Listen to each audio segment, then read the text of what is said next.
So, what about you and what do you see? You may say, well, you know what? I think I'm going to move forward. I'm feeling pretty pumped at this moment. But I've had some setbacks. I've knocked on some doors and I was rejected, or I went through some awkward moments. You're going to talk to this woman about awkward moments? I have walked out with the wrong man before. I've gotten in the wrong car. I've corrected the wrong children. I've eaten things that aren't edible. I've talked to people who aren't even there. And I've touched some body parts I'm not real proud of.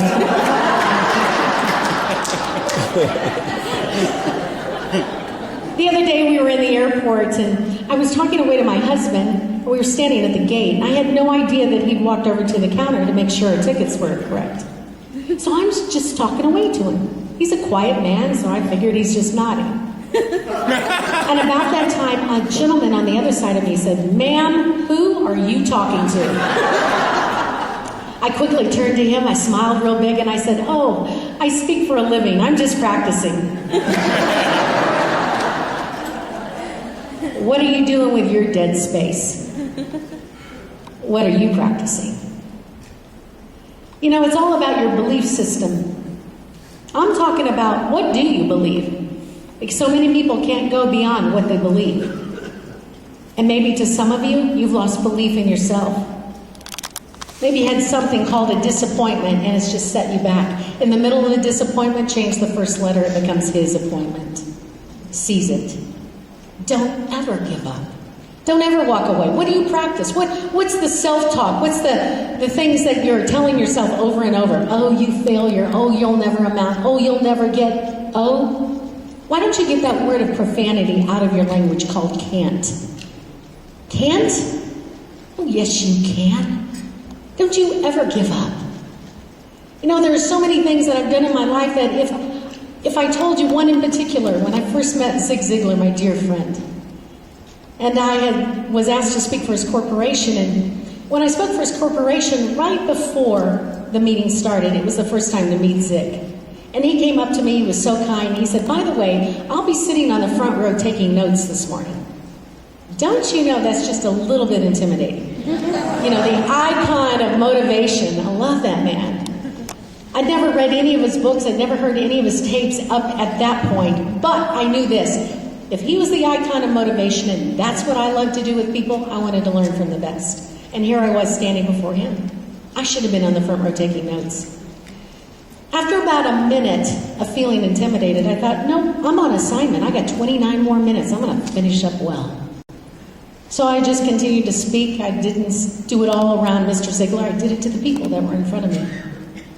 When I was all finished, Zig got up and I had taken my seat.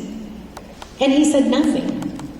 Now let me tell you something. To a woman who cannot see, that is really intimidating. All you visual people, you nod a lot. You point a lot. In fact, somebody said to me the other day, "Gail, I waved at you and you never waved back." If you're not careful, you'll think I'm stuck up. But that day when he wasn't speaking, finally my husband leaned over and he said he's crying. And I was told later that in the 20 years that his assistant had been with him, it was only one of 2 times that he'd ever seen Mr. Ziglar cry in public. And Zig said, "I've never been more impacted by a life story." He said, "You have to tell the masses." I just nodded and smiled big and appreciated the encouragement, but tell the masses? Do you mean a book? How would I do a book? You know what I had to do? I had to learn new skills. If that's you today, learn them. I had to get a new software system. It was expensive. We found a way. I had to get different computers, and I had to go to some classes, and I found a way to do exactly what I'd been encouraged to do. It was way out of my comfort zone. And in the middle of being way out of my comfort zone, guess what? I found a whole new zone. I told Zig one day, sitting over lunch, I said, "Mr. Ziglar, your great famous book that's a legend, See You at the Top?" I said, "This is what I found. When I got to the top of where I was climbing, though I was worn out, I took a moment, I got my breath, I looked around, the view was incredible. And then I said, and I looked again and went, one more summit." See, the top is irrelevant. That's not what we're talking about. We're talking about you being on top of knowing and believing in yourself. Today's the day that you have. Maybe I can tell you what I tell my children. I tell them, you were born on purpose, with purpose, for a purpose. You're not an accident. You're not a screw-up. You're not driven by failure. No, listen to me. When you understand your passion will fuel you.